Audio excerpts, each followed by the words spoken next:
우리 사랑하는 성도 여러분, 오늘은 우리 창세기 16장 우리 1절에서 우리 6절 말씀을 함께 살펴보도록 하겠습니다. 우리는 지난주까지 창세기 15장에 대한 말씀을 함께 살펴보았죠.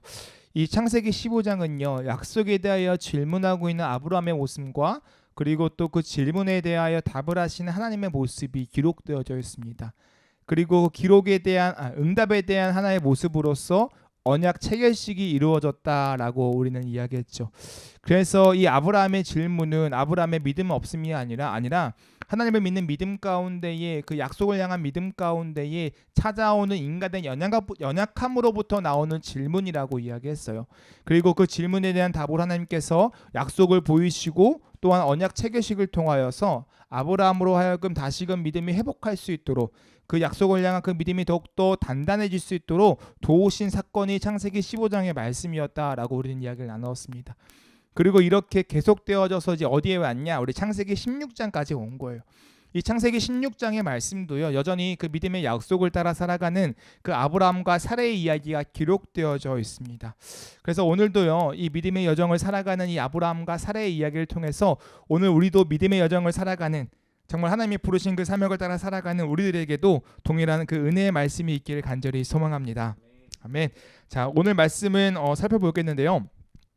이 창세기 16장 말씀은요, 이 아브라함의 아내이자 약속의 또 다른 주인공인 이 사레를 중심으로 이야기가 흘러갑니다. 우리 1절에 이렇게 기록되어져 있는데요, 이렇게 기록되어져 있습니다. 아브라함의 아내 사레는 출산하지 못하였고 그에게 한 요종이 있으니 애굽 사람이요 이름은 하갈이라. 아멘. 이 1절에서 제공하는 정보 두 가지가 있습니다. 이 첫 번째 정보는 무엇이냐면 사레의 상태에 대한 정보예요. 그러니까 사레가 지금 출산하지 못하였다라고 정보를 제공하고 있다라는 거죠. 지금 사레가요, 이 아브라함과 함께 이 가나안 땅에 머문 지가 무려 10년이 지났다라고 이야기합니다. 그러니까 우리가 읽었던 이 3절의 말씀이요, 이렇게 이야기하고 있어요. 아브라함이 가나안 땅에 거주한 지 10년 후였더라. 그러니까 적어도 그 10년 동안 이 사레에게는 자식이 없었다라는 것을 이야기한다라는 거예요. 여전히 출산하지 못하고 있는 상태였다라는 거죠. 애굽에서 나온 이후 10년이에요. 오랫동안 약속이 이루어지지 않은 상태였다라는 거예요. 이게 1절이 주는 첫 번째 정보이고요.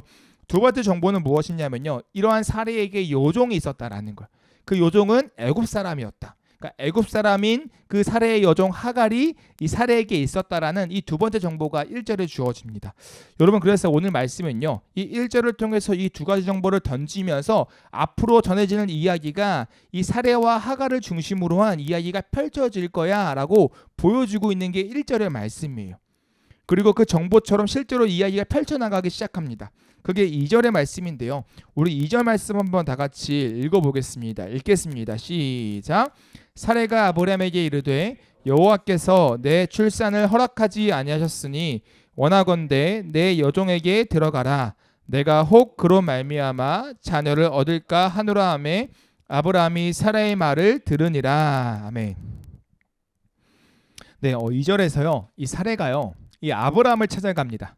그리고 이렇게 말하는 거예요. 여호와께서 내 출산을 허락하지 아니하셨다라고 이야기하는 거죠. 여러분, 여기서 사레는요, 자신의 불임의 원인을 하나님에게로 돌리고 있습니다. 그러니까 하나님이 자신을 통해 아브라함의 후손을 이어가길 원하지 아니하셔라고 이야기하고 있다라는 거예요. 이와 같은 사레의 고백을 살펴보면요, 이 고백에는요, 사레의 신앙관이 들어 있습니다. 그러니까 사레의 어떤 가치관이 들어가 있다라는 거예요. 이 사레는요, 자신의 모든 삶의 경험의 이 배후에는요, 하나님이 궁극적인 원인이 되신다라는 그 가치관이 있었다라는 거예요. 그래서 자신의 불임의 원인이 누구다? 하나님이다. 하나님이 원하지 아니하시기 때문에 자신이 자손을 갖지 못하고 있다라고 이야기한다라는 거죠. 여러분, 이 모든 삶의 궁극적 원인은 하나님이시다라는 이 신앙관을요, 우리는 어떻게 바라보면 좋을까요? 우리의 모든 삶의 배후에 일어나는 사건의 궁극적인 원인은 하나님이시다라는 이 세계관, 이 가치관, 이 신앙관, 우리는 이것을 어떻게 바라봐야 할까요? 여러분들은 어떤 신앙관을 가지고 살아가고 계신가요? 하나님을 믿잖아요.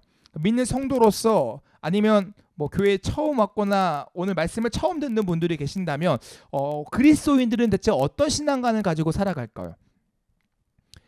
저는 동일한 신앙관을 가지고 살아갑니다. 사례와 마찬가지로요. 제 삶의 모든 배후에는요, 하나님이 궁극적인 원인이 되신다라고 생각을 해요. 하나님이 허락하셔야만 모든 일이 일어난다라고 생각합니다. 그것을 저는 하나님의 섭리라고 생각합니다. 그리고 이 하나님의 섭리는요, 성경의 가르침이라고 확신해요. 믿어요. 그러니까 모든 삶의 원인은 하나님이시다. 1차적 원인은 오직 하나님이시다라는 사실을 저는 믿는다라는 거죠. 여러분, 그런데요, 이와 같은 사실을 믿으면요, 또 이와 같은 사실을 이야기하면요, 종종 찾아오는 혼란스러운 일들이 있습니다. 또 그 혼란스러움 가운데에 던져지는 질문이 있죠. 무엇이냐면, 그렇다면 우리의 의지는 아무 소용이 없는 건가요? 라는 질문이 던져진다라는 거예요. 여러분, 하나님의 섭리에 대한 고백, 하나님께서 우리의 모든 삶을 이끌어 가시고 주관하시고 모든 것들의 궁극적 원인이 되신다라는 그 섭리의 고백이요, 우리 인간의 의지를 결코 무시하지 않습니다. 그러니까 인간의 의지를 무로 돌리지 않아요. 하나님의 모든 어떠한 일하심은요, 1차적인 궁극적인 원인이 되지만 그렇다고 해서 2차적인 원인, 인간의 의지를 무시하지 않는다라는 거예요. 이것이요, 성경의 이야기는 신비입니다. 그러니까 인간으로서 이해할 수 없는 영역이다라는 거죠. 이게 성경의 이야기하는 신비예요. 우리는 이것을 이해할 수 없습니다. 왜냐하면 우리 능력 밖의 일이기 때문에. 그러나 많은 믿음의 선배들, 또 신학을 공부했던 많은 신학자들이 이야기합니다. 하나님의 그 1차적 원인이 2차적 원인을 무시하지 아니한다라고요. 인간의 2차적 원인은 따로 존재한다라는 거예요. 의지를 무시하지 않는다라는 거죠. 여러분, 그래서요, 성경은 하나님이 그것을 가능하시다라고 이야기한다는 거예요. 그런데 오늘 말씀을 보니까요, 사례의 신앙 고백도 이와 같은 신앙 고백이었습니다. 사례도요, 분명히요, 모든 궁극적인 삶의 궁극적인 원인은 하나님이시다라고 이야기해요. 자신이 출산하지 못하는 원인이 하나님이시다라고 이야기한다라는 거예요. 그러나 동시에 사례는요, 자신이 행해야 하는 그 노력과 그 의지를요, 가볍게 여기지 않습니다. 무시하지 않는다라는 거예요. 자신이 행해야 하는 어떤 노력을요, 게을리하지 않는다라는 거죠. 고민하고 생각한다라는 거예요. 그래서요, 하나님께서 나에게 출산을 허락하지 아니하시니 뭐라고 이야기해요? 내 여종에게 들어가라 라고 이야기한다라는 거예요. 그리고 뭐라고 이야기하냐면 이렇게 이야기합니다. 혹 그로 말미암아 자녀를 얻을까 하노라 라고 이야기한다라는 거예요. 여러분, 여기서요, 우리는 이 모습을 통해 사례의 신앙관을 확실히 알 수 있습니다. 사례는 분명히 하나님의 약속을 믿었죠. 그리고 사례는 하나님이 모든 일의 궁극적인 원인이 되신다라는 사실도 믿었습니다. 그리고 사례는 더 나아가 하나님이 인간의 의지를 무시하지 아니하신다, 제하지 아니하신다라는 사실도 믿었다라는 거예요. 여러분, 저는 이러한 사례의 신앙관이요, 잘못되었다라고 생각하지 않습니다. 모든 삶에 하나님의 섭리가 있다라는 신앙 고백과 함께 인간이 행해야 하는 것이 무엇인지를 고민하는 것이 건강한 올바른 신앙인의 모습이라고 생각합니다. 이게 성경이 이야기하는 그리스도인의 모습이라고 생각을 해요. 진짜 잘못된 신앙은요, 하나님이 모든 일의 궁극적 원인이 되시니 나는 아무것도 할 필요가 없어, 나는 가만히 있으면 돼 라고 이야기하는 게 잘못된 신앙이라고 생각합니다. 성경은 그것을 이야기하지 않는다라는 거예요. 여러분, 그렇게 해요. 이러한 신앙관을 가졌던 사례이기에 사례는요, 이 약속을 따라 살아가는 그 믿음의 여정 가운데에 많은 압박감을 받았을 거예요. 어떻게 하면 이 자손을 이어갈 수 있지? 어떻게 하면 후손을 이어갈 수 있지라는 그 고민이 사례에게 분명히 있다라는 거죠. 우리도 마찬가지잖아요. 우리가 사명을 따라 살아가다 보면 압박감이 우리에게 찾아오잖아요. 어떻게 하면 교회를 성장시킬 수 있지? 어떻게 하면 믿음의 사람으로서 양육할 수 있지? 어떻게 하면 내가 성도로서 이 땅 가운데 잘 살아낼 수 있지? 라는 그 압박 속에서, 마음의 부담감 속에서 살아갈 때가 있잖아요. 이와 같이 사례에게도 분명히 그와 같은 이 부담감과 압박감이 있었다라는 거죠. 그리고 그 압박 속에서, 그 부담 속에서 고민하고 했던 행동이 무엇이냐? 자신의 요정 그 하갈을 통해서 그 아브라함의 후손을 이어가고자 했다라는 거예요. 그렇다면요, 여기서 다시 한번 여쭙고 싶습니다. 자신의 요정 하갈을 통해서 아브라함의 후손을 이어가려고 하는 이 사례의 모습을요, 우리는 잘했다라고 여기면 되는 것일까요? 칭찬할 수 있는 일일까요?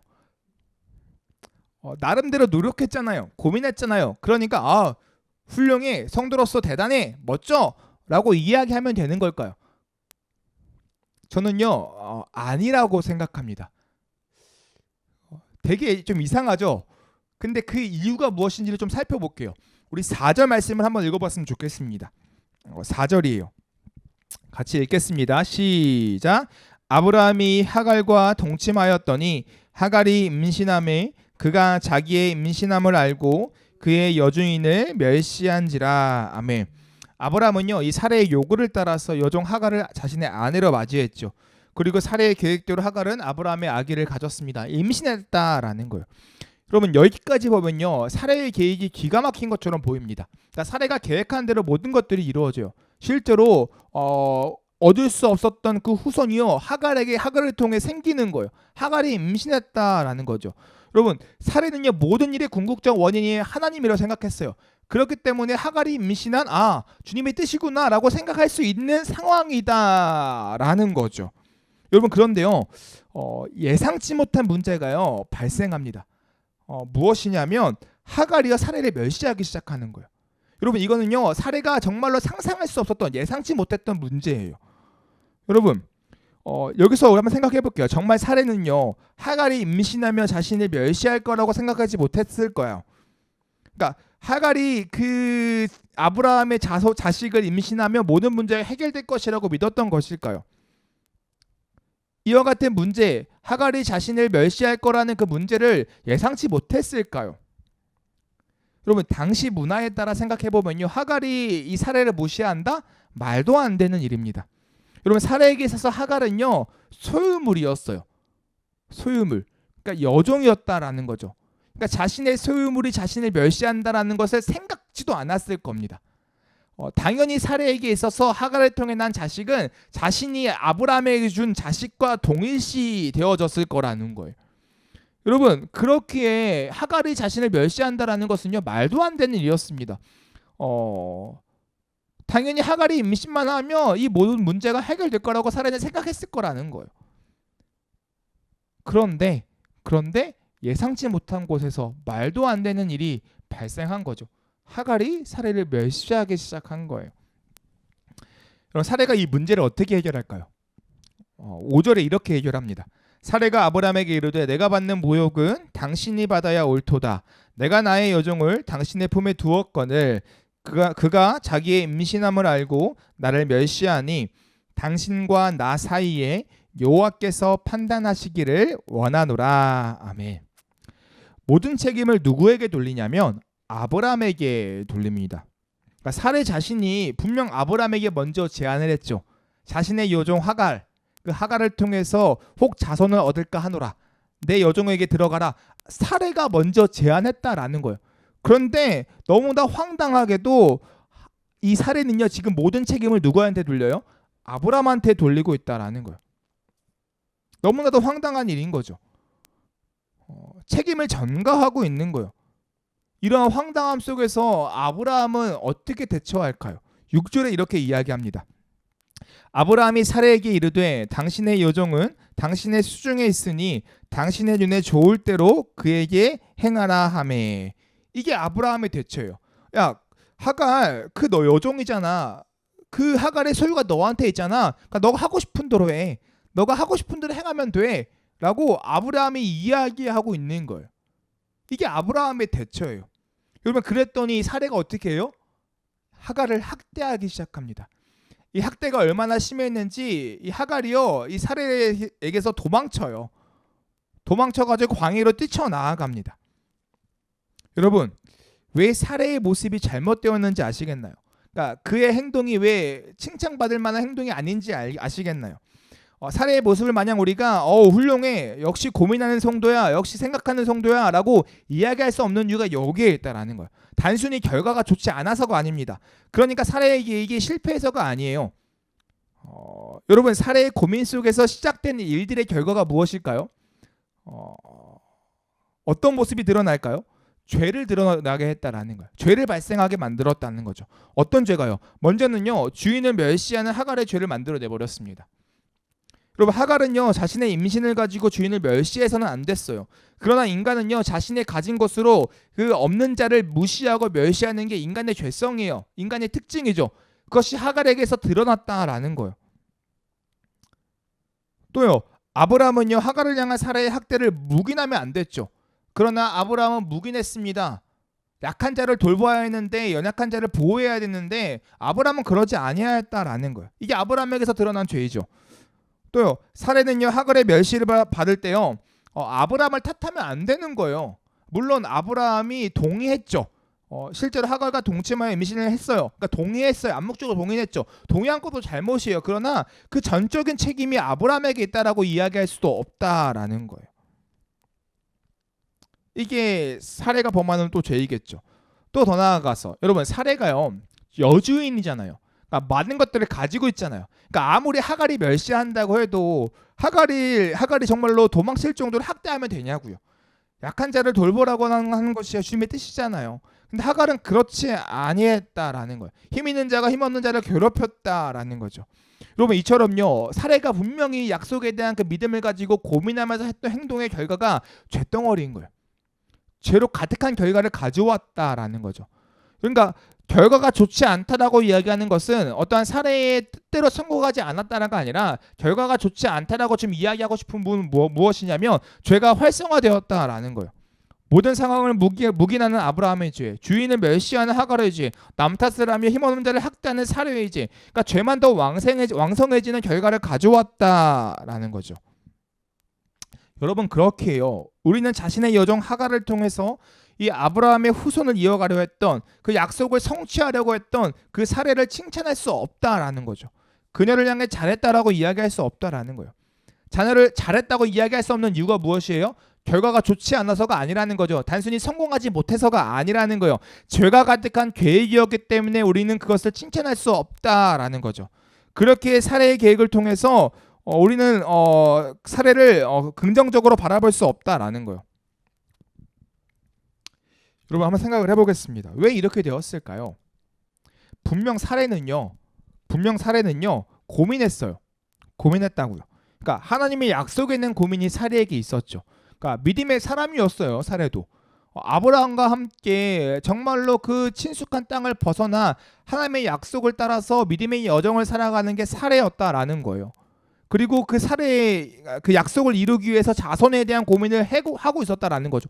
우리처럼 약속을 따라 성도로 살아가면서 어떻게 성도로 살아가야 할지를 고민하며 살아갔던 게 사례였다라는 거예요. 그게 사례였다라는 거죠. 여러분 분명 사례는요 이와 같이 하나님의 말씀을 고민하고 생각했다라는 거예요. 그 생각이 하나님을 벗어나지 않았다라는 거죠. 그리고 그 생각 속에서 나온 것이 하갈을 통해 자손을 이어가는 계획이었다라는 거예요.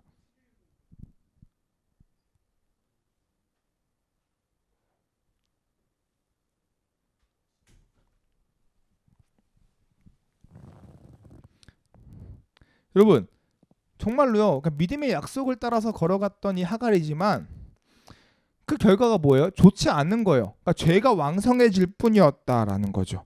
여러분 이 상황 속에서 우리는 더 깊이 고민한 어떠한 지점이 생깁니다. 왜냐하면 우리도 사례와 같기 때문이에요. 사례처럼 살아갈 때가 참 많잖아요. 하나님을 사랑하죠 우리는. 그리고 고민하죠. 어떻게 하면 복음을 전할까? 어떻게 하면 복음이 왕성해질까? 어떻게 하면 나에게 주신 이 약속을 내가 성취할 수 있을까? 어떻게 이뤄낼 수 있을까 하는 고민이 우리 삶 가운데 가득하다라는 거예요. 그리고 이 고민 속에서 어떤 믿음이 있어요? 모든 삶의 배후의 궁극적 원인은 하나님이시다라는 고백이 우리한테 있죠. 그러니까 그 믿음 속에서 내가 해야 할 일이 무엇인지를 고민하며 살아가는 게 우리라는 거예요. 사례처럼 말이에요. 그런데 그 결과가 좋지 않을 때가 있다라는 거예요. 분명히 고민하고 행동했는데 이것이 하나님의 뜻을 이룰 거라고 생각하고 행동했는데 그 결과가 뭐예요? 분열이 일어나고 다툼이 일어나고 약한 자가 괴로워지고 멸시가 일어나는 이와 같은 악한 상황이 발생한다라는 거예요. 세계사 안에서도요, 역사 안에서도 이런 상황이 있습니다. 우리 십자군 전쟁을 아시죠? 그들에게 있어서는 그 명목이요 되게 좋았어요. 하나님의 뜻을 이루는 것이라고 생각을 했죠. 그러나 그 결과는 죄의 왕성함이었다라는 거예요. 분명히 하나님의 뜻이라고 생각하고 행동하지만 더 죄된 행동을 하는 경우가 있다라는 거예요. 여러분 그러면요 여기서 우리는 또 고민되어집니다. 정말 하나님의 뜻을 이루어가려고 노력했던 사람들에게 생기는 고민일 거예요. 내 계획이 사례의 계획처럼 죄로 가득한 계획이면 어떡하지? 라는 고민 말이에요. 여러분 그렇다면 사례는 어떻게 행동했어야 할까요? 고민하지 말아야 했을까요?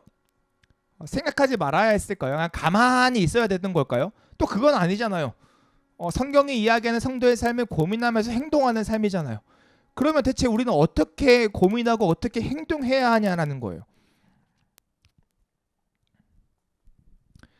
여러분 우리는요 하나님의 약속을 붙들고 살아갑니다. 그리고 그 약속에 심취해 있을 때 나타나는 한 가지 현상이 있어요. 무엇이냐면 그 약속을요 내가 성취하려고 하는 거예요. 목회자로 살다 보면요 이런 경우가 참 많습니다. 많은 사람들이 생각하잖아요. 목사는 하나님의 일을 한다고 생각하잖아요. 그 사역이라고 이야기를 하죠. 수많은 영혼들을 다루고 만나죠. 그 영혼을 다루고 영혼을 만나는 일 가운데에 내 힘으로 제 힘으로 무언가를 하려고 할 때가 참 많다라는 거예요. 그래서요 막 고민해요. 막 세상적인 방법을 찾습니다. 여러 가지 학문을 고민해요. 교육학도 공부하고요, 심리학도 공부하고요, 수십 가지 방법론들을 찾아가면서 비교하고 대조해보면서 무엇이 좋을까, 이것이 좋을까라는 생각을 많이 한다라는 거죠. 그 영혼에게 하나님을 알리기 위해서, 복음을 전하기 위해서. 여러분 그런데 그 결과가 좋지 않을 때가 있어요. 좋지 않음의 그 의미는 성공하지 않았다가 아니라 더 악한 모습으로 결과가 죄의 왕성함으로 결과가 나타날 때가 있다라는 거예요. 그 마음이 너무 가득해서 불필요한 분노를 내고 불필요한 멸시를 하고 뭐 이런 행동들이 저에게 나타날 때가 분명히 있다라는 거죠. 여러분 그런데 이것이 잘못되었다라는 거예요. 그러니까 우리가 하나님의 약속을 이루기 위해서 노력하지 말라는 것이 아니에요. 약속에 대한 성취 그 기대감을 가지지 말라는 것이 아닙니다. 하나님의 약속의 성취를 기대하며 약속을 이루기 위해 노력해야 하는데 그런데 그게 그 노력과 방향을 잘 잡아야 한다라는 거예요. 내 힘으로 해서는 안 된다라는 거죠. 여러분 우리가 생각해야 하는 것은 무엇이냐면 어떻게 하면 약속을 성취할까가 아니라는 거예요. 그러니까 내 힘으로 하려고 하는 것 자체가 무엇이냐면 어떻게 하면 내 힘으로 그 약속을 성취할까에 대한 초점이 맞춰져 있다라는 거죠. 약속의 성취에 포커스가 맞춰져 있다라는 거예요. 성경은 분명히 이야기합니다. 약속의 성취는 내가 하는 것이 아니라 하나님이 하신다라고 말씀해요. 우리 지난주 말씀에도 그것을 살펴보았죠. 창세기 15장에요. 어떤 사건이 일어나죠? 언약 체결식 가운데에 타는 횃불을 통하여 하나님께서 쪼갠 고기 사이로 쑥 지나가셨죠. 여러분 그게 의미하는 바가 무엇이었어요? 그 언약을 이행하시는 분은 누구시다? 하나님이시다. 하나님의 일반적인 어떤 이행을 말씀하신다라는 거예요. 하나님의 상징 하나 타는 횃불만 그 쪼갠 고기 사이로 지나간다라는 거죠.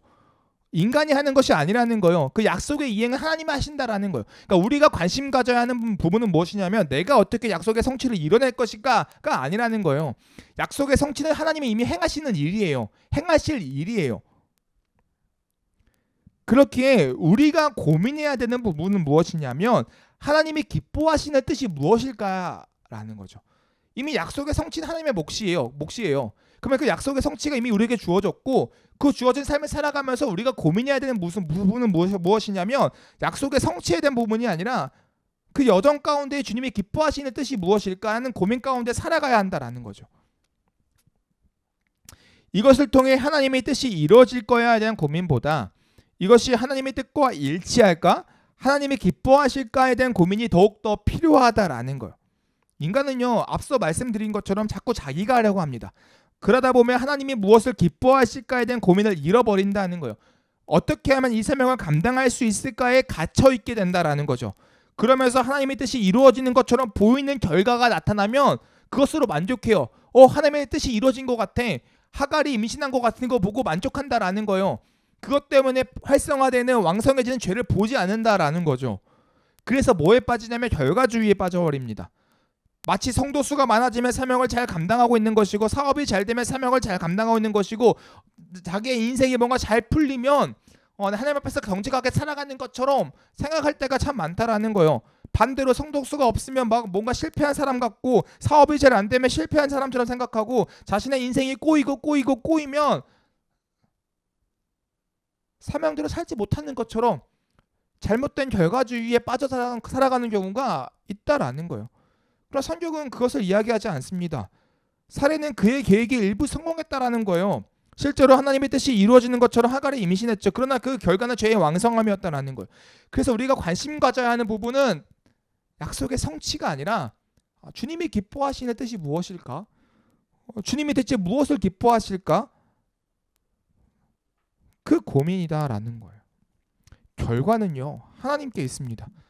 하나님이 행하시기에 우리가 관심 가져야 하는 것은 그 과정의 도구로 쓰임받는 우리들이 하나님이 기뻐하시는 도구로 잘 사용되어지고 있는가라는 거예요.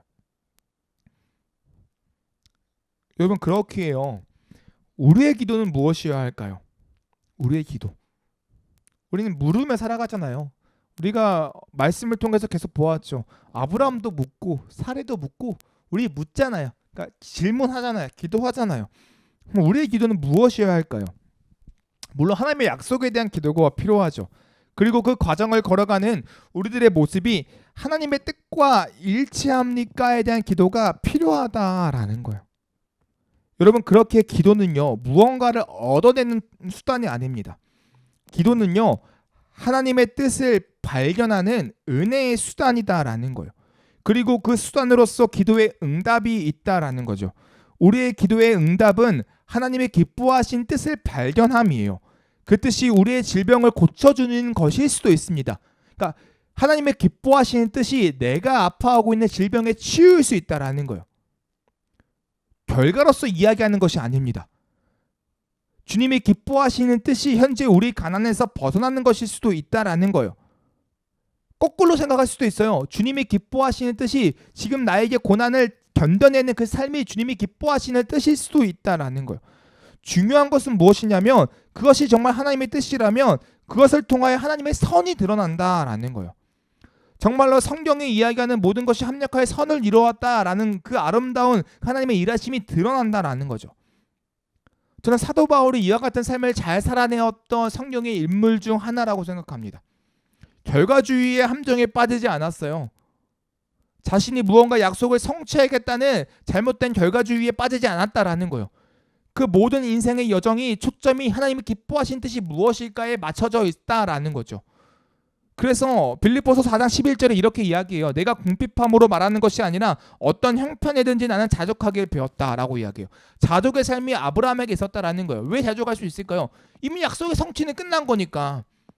하나님이 행하신 일이기 때문에 더 이상 성취에 대한 고민이 있는 게 아니에요. 아브라함의 고민은 이 땅 가운데 주어진 사명을 살아가면서 내가 도구로 쓰임받는 이 모든 여정이 과연 하나님의 기쁨이 되시는 그 여정일까? 라는 그 고민이 사도 바울에게 있었다라는 거죠. 사랑하는 성도 여러분, 그렇기에 우리가 성도로서 살아가면서 지녀야 하는 태도는 무엇이냐면 복음을 따라가는 삶입니다. 이게 복음과 같은 말이에요. 앞서 이야기한 부분들이 무엇이 하나님을 기뻐하실까? 라는 그 고민이 복음이에요. 여러분 생각해 볼게요. 복음은 무엇인가요? 우리가 복음, 복된 소식 이렇게 이야기하면요, 딱 한 분을 이야기합니다. 복음은 예수님입니다. 복음은요, 예수 그리스도입니다 라고 이야기해요. 왜 예수님께서 우리에게 복음이 되실까요? 예수님께서 약속을 성취하셨기 때문인 거예요. 내가 이룰 수 없는 것들을 주님이 이루시고 주님이 이루신 그 모든 것들이 나의 것이 되었기 때문에 복음이다라고 이야기하는 거죠. 약속의 성취가 누구에게 있는 거예요? 하나님에게 있다라는 거예요. 그 성취가 우리의 것이 되었기 때문에 복음이다라는 거예요. 만약에 모든 것을 예수님께서 이루시고 그것이 나의 것이 되어지지 않았다라면 우리는 그것을 복음이라고 이야기할 수 없어요. 나와 전혀 상관없는 이야기인 거죠. 그러나 그것이 우리에게 복음이 되는 이유는 주님이 이루신 그 모든 일이 나의 것이 되었기 때문에, 나와 상관이 있는 일이 되었기 때문에 복음이다라고 이야기하는 거예요. 그럼 예수님이 이루신 것들이 무엇이에요? 죄의 문제, 죽음의 문제를 해결하셨죠. 더 나아가 모든 율법에 대한 순종의 문제를 해결하셨다라는 거예요. 그러니까 우리가 할 수 없는 죄의 문제와 순종의 문제를 주님이 해결하셨다라는 거예요. 그렇기에 그 죄의 문제와 그 순종의 문제가 결국 우리에게 전가되어서 또 하나의 의가 되었다라는 거죠. 그렇게 성도는요, 그 복음을 품고 복음을 따라 살아가면 된다라는 거예요. 복음을 품은 성도들의 관심은 어디에 있어요? 약속의 성취가 있지 않아요. 성취에 있지 않다라는 거예요. 약속의 성취가 아니라는 거죠. 왜냐하면 이미 그리스도께서 모든 약속을 이루셨고 그리스도를 통하여 그 성취된 그 약속을 우리 성도들은 이미 부여받았기 때문에, 우리 성도들은 이미 그 약속을 선물로 받았기 때문에 더 이상 어떻게 그 약속을 이뤄낼까, 어떻게 하면 그 약속을 따낼 수 있을까, 어떻게 하면 그 약속을 성취할까가 더 이상 우리들의 성도들의 관심이 아니라는 거예요. 우리는 그 약속의 성취를 이미 누리는 자들인 거죠. 그게 성도들이 갖고 있는 복음이에요. 그렇기에 이 약속의 성취 안에서 살아가는 우리 성도들, 그 약속의 성취를 믿는 그 우리들의 그 관심은 어디에 있냐? 이 믿음의 여정이 과연 주님이 기뻐하시는 모습일까? 주님이 기뻐하시는 뜻일까? 그것이 우리의 관심사다라는 거예요. 여러분, 그렇기에요. 참 성도는요, 질문하는 성도입니다. 그러니까 물어요. 기도하는 성도라는 거예요.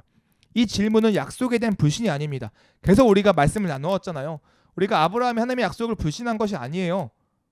하나님을 믿지 않는 존재가 아니라는 거죠. 이 질문은 뭐예요? 주님의 뜻을 구하는 질문인 거예요. 기도하는 거예요. 주님, 이게 맞습니까? 주님, 이게 주님의 뜻입니까? 복음을 알기에, 복음을 믿기에 그 믿는 믿음 안에서 묻는 질문이라는 거죠. 주님, 분명히 주님께서 나를 통하 일하실 거 믿습니다. 나를 통하여서 하나님의 뜻이 이루어질 줄 믿습니다. 내가 아무리 연약하고 내가 아무리 부족해도 주님은 위대하신 하나님이시기에 나를 택하여 부르셨기 때문에 내가 결코 망하지 않음을 믿습니다. 그런데 이 여정 가운데에 나를 통하여 일하실 때 내가 행하는 행동들이 정말 주님이 기뻐하시는 그 모습인지 내가 고민되어집니다. 이게 정말 주님의 뜻인가요? 내가 이렇게 살아가는 것이 정말 맞을까요? 이 걸음 나아가는 게 맞는 걸까요? 주님 보시기에 합당한 걸음일까요? 라는 그 질문들이 우리 삶 가운데 계속 일어나야 한다라는 거예요. 사랑하는 성도 여러분, 저와 여러분들 우리 모두는요, 질문하는 성도가 되었으면 좋겠습니다.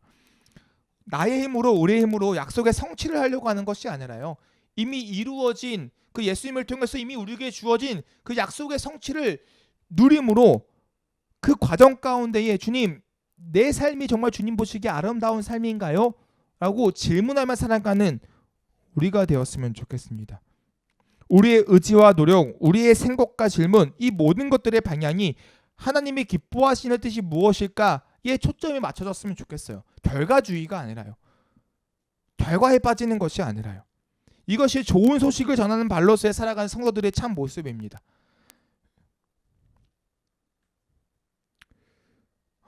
정말로 우리 이렇게 살아갔으면 좋겠어요. 오늘 한 주도, 이번 한 해도요, 하나님께 늘 물으며 살아갔으면 좋겠어요. 주님, 제 삶이요, 실패한 삶이라고 생각하지 않습니다. 하나님의 약속에 실패할 것이라고 생각하지 않아요. 제가 그저 이 시간 무릎 꿇고 눈물로 기도하는 것은 제가 하고 있는 이 노력과 생각들이 정말 주님의 기뻐하신 뜻인지 모르겠어서, 내가 정말 주님 말씀하신 대로 살아내고 있는 건지 잘 모르겠어서, 하나님의 영광을 가릴까 봐 그것이 두려워서 하나님, 이 시간 내가 주님 앞에 무릎 꿇고 눈물로 기도합니다. 하나님이 기뻐하신 길일까요? 하나님의 영광을 가리지 않는 길일까요? 하나님, 알려주세요. 그렇게 물으며 질문하며 나아가는 우리가 되었으면 좋겠습니다. 이어가는 삶이 참된 성도의 삶이라고 생각해요. 그리고 이런 여정 가운데 하나님이 우리를 붙들어 주신다고 생각합니다. 여러분, 세상은 자꾸 우리를 별거로 평가하려고 해요. 세상만 그렇게 평가하나요? 나 자신도 그렇게 평가하잖아요.